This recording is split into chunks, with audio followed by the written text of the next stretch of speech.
Really important time for the region. President Trump is on the ground. How significant is this for Qatar and for Qatar Energy? It's very significant for the country, obviously, the first sitting president to visit Qatar. The relationship between Qatar and the U.S. is a great relationship in multi-fronts. So we're extremely excited about having him here this afternoon. You'll be meeting the president today. What is your focus of conversation with him? Yes, we will be meeting with His Highness President Trump. Of course, from my side, I'll be talking about the energy cooperation between the two countries, which is a very big cooperation and has been for 70 years. I mean, we have 70 years of relationship with energy companies working in Qatar. Walk me through Qatar Energy's role and positioning in the United States right now, because I also understand there's a number of quite high-profile investments and deals currently in progress. Yeah, I mean, we've been investing in the U.S. for quite some time. We've invested over $30 billion in different projects. The main project that we've invested in is Golden Pass LNG, which is 18 million tons of LNG export from the U.S. That's the single largest LNG export facility built in one time. We own 70% of that, and ExxonMobil, our very good partner in the U.S., is 30%. So, I mean, that will make us, as Qatar Energy, the third largest buyer of LNG from the U.S. So that project is extremely important, I think, for the LNG and President Trump's ambitions of exporting more LNG from the U.S. to Europe and other places. So we would help in that, of course, and that was our strategy. And we actually took final investment decision on that project in the presence of the previous Secretary of Energy, Rick Perry, in the U.S. during President Trump's time. But these projects take time to actually deliver, and we expect first LNG to come by the end of this year, and hopefully to inaugurate officially the project in the first quarter of 26. President Trump is a deal maker. Can we expect any deals in the energy space between the U.S. and Qatar while he's on the ground? I think, the way I look at it is, I talked about Golden Pass. Golden Triangle is the other project that we have, which is the largest ethylene cracker in the world, 2.1 million tons per annum, with our partner Chevron and Phillips 66 through Chevron Phillips. That partnership will put forward, the largest ethane cracker that basically produces products that you need for kayaks, coolers, very important products that can be used also for manufacturing in the U.S. So it's a very important project that will also come online by the first quarter of 2027. So we have a project that will be inaugurated in 26 and another one that will be inaugurated in 27. So these are the investments that we made in, President, actually for the Golden Triangle project, I signed a deal with CP Chem in the presence of President Trump and His Highness in the White House in his previous term. So now we're delivering on things that we have invested in together. Of course, when you look at our investments with the U.S. companies in Qatar, we have 77 million tons that have 14 LNG trains. 12 of those have American partnership. And in all our expansion projects, whether it's Northfield East, Northfield South, we have also the presence of American companies, ExxonMobil and ConocoPhillips. And in Qatar, we have the largest MENA region ethane cracker being built. We expect that also to come online in early 27. It's also with CP Chem, Chevron Phillips, and that's another around $7 billion investment here in the petrochemicals. So our investments together is very, very wide range, whether it's chemicals or upstream. Of course, worldwide we have a lot of exploration together with many oil and gas companies from the U.S.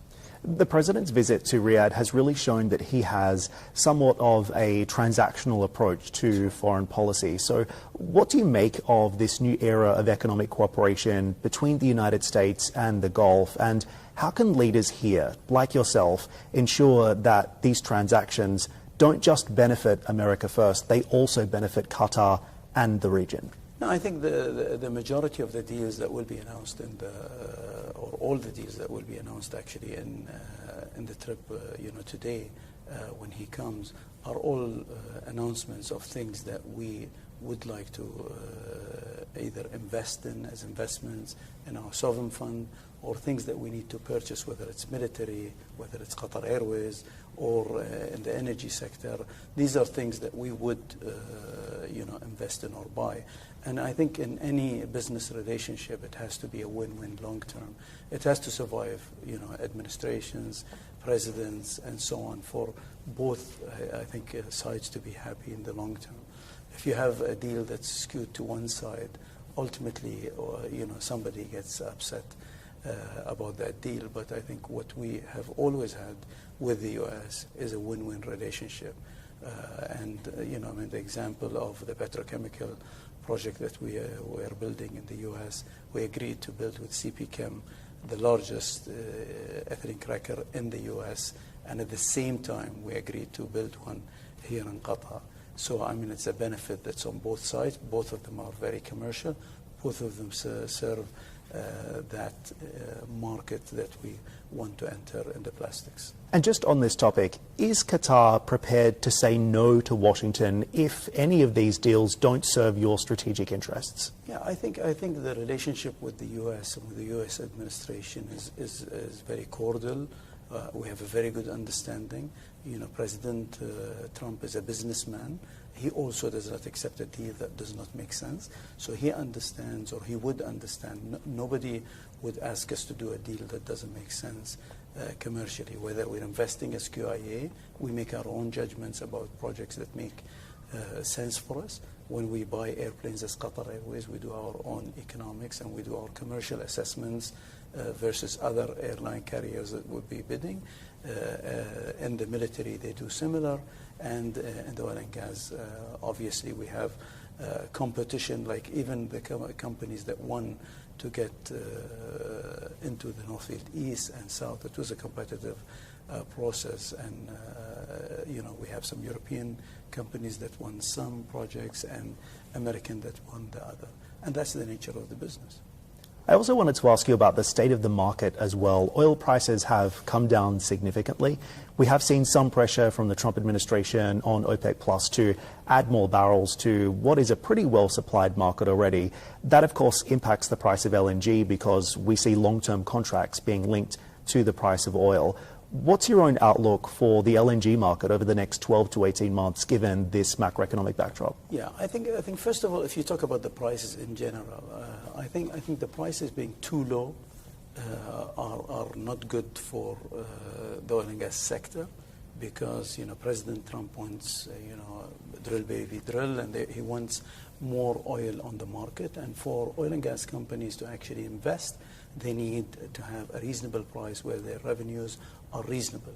I don't think we need $100, and also if we go below 70, it's damaging to most companies to actually invest. So you need, I think, in my view, a window between 70 and 85 is a window that's reasonable, where you can get enough revenue to sustain your own fields and development, because it's not only about additional reserves. You need to maintain the reserves that exist, and it becomes more expensive with time. So you need enough revenue for oil and gas companies and petrochemicals in general, whether it's in the Middle East or anywhere, I think, to be sustainable. And then if it goes too high, also it's detrimental to demand, and it will be, I think, damaging to the industry. So I think a good window of 75 to 85 or some kind of a range there is healthy for the long term, because I don't like very high prices and I don't like very low prices. Regarding the outlook of LNG, I think when you look at a lot of the analysts and people that talk about LNG, if you see what was projected regarding the long-term LNG pricing, when we took the decision to proceed with the North Field expansion in 2016, 17, everybody was saying we were crazy to do all these expansions. And if you read about that, and everybody thought that, the green push, if you will, and alternative energy will be able, to fill the gap for the requirements. And we didn't think so because we saw that the market would need a lot of gas in the future. And I think that has beared fruit now that, people absolutely now have changed their mind that you need renewables, you need some other sources if people have nuclear or whatever, but gas is absolutely needed as a base load maybe for another century. So I think the gas, glut that some of the market analysts talk about, in our view, from our analysis, has disappeared, because if you look at the delays in most of the projects that are going to come online in LNG, that has gone into the area where there was, where there was a glut has been pushed back. So I think there's not going to be a glut, and I think there could be a shortage in 2030. A shortage? Well, I think so. We're already seeing huge amount of gas coming out of Qatar, out of Australia, out of the United States as well, which is also actively investing in building out this industry. What gives you the confidence to say there won't be a glut? There's a lot of gas. I think the economic growth in many countries after the COVID has really slowed down. I think what's happening now with the tariff issue has also slowed down a little bit that trajectory, if you will, of correction and growth. I think once the US and China have a deal, and once things settle down and Europe starts to come back, I think you'll see growth in the world that will need much more gas, because all the renewables that are needed. I think we should do more renewables. There's no issue with renewables because you need them, but the intermittency of renewables are not going to really make up the huge growth that's required. You need sustained power for growth. Just on oil as well, you mentioned that window previously with $70 USD being the floor. Prices are much below that now. Are you concerned about the state of the industry and the level of investment if we don't see a material return to higher prices? I think if we remain below 70 for a long time, a lot of the companies will be out of the market in investment. And I think some companies can be resilient enough to actually weather that storm for some time. But the majority of the smaller industry players, will not be investing, and then slowly it will, the bigger companies, also our size companies, Exxons of the world and Shells and Totals of the world, will start really reducing their capital expenditure, and if that happens, supply will be in shortage eventually. Talk to me about what's happening in the Asia markets as well. China and India are essentially demanding lower prices and more favorable terms. So how is Qatar Energies responding to that? And do you think China's move to halt these US imports of LNG is an opportunity for you? Yeah, I'm not sure. I've read about people demanding Qatar different things and lower prices and all that. We're discussing and negotiating deals around the world with everybody that's buying LNGs coming to Qatar and to other suppliers. I have never, seen, or I have not seen recently anything to that effect. I mean, all buyers are asking for cheaper prices all the time, and all sellers are asking for more all the time. There's nothing different in the equation, if you will. But there's nothing peculiar about what's going on today. I think we have a very good relationship, whether it's with the Chinese buyers or the Indian buyers, and we have very cordial discussions. These discussions, you could think something is done very quickly, or you could be done with a negotiation very quickly. It could take longer, but I think we're the right partner for a lot of countries because of our track record in delivery. The U.S. Being a competitor, I think you mentioned, or are we worried about that? Not at all. I think we need plenty of gas to come into the market. The U.S. is the #1 LNG exporter in the world. They will be the largest for a long time, and we will be the second largest for a very long time. We serve different markets, in my view, and I think it's a very healthy competition, and it's to the benefit of the buyers to have more suppliers. And so what's next for Qatar Energy, particularly as you continue to invest in capacity? We're going to see more supply coming online.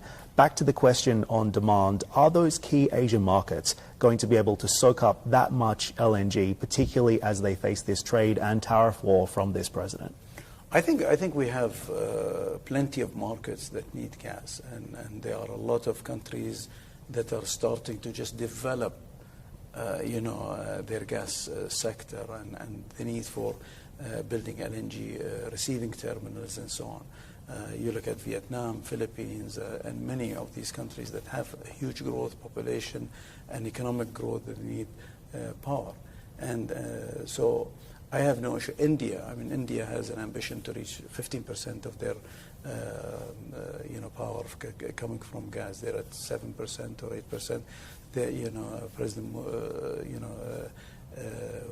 President Modi plan is working very well. I think he's doing a great job for their economy, and they will need a huge amount of gas in the future. Something to the tune of 120 million tons is needed for India if they actually reach that ambition of 15%. China has similar ambition to increase their requirements. So I think Japan has also a requirement of additional LNG, Korea, and so on.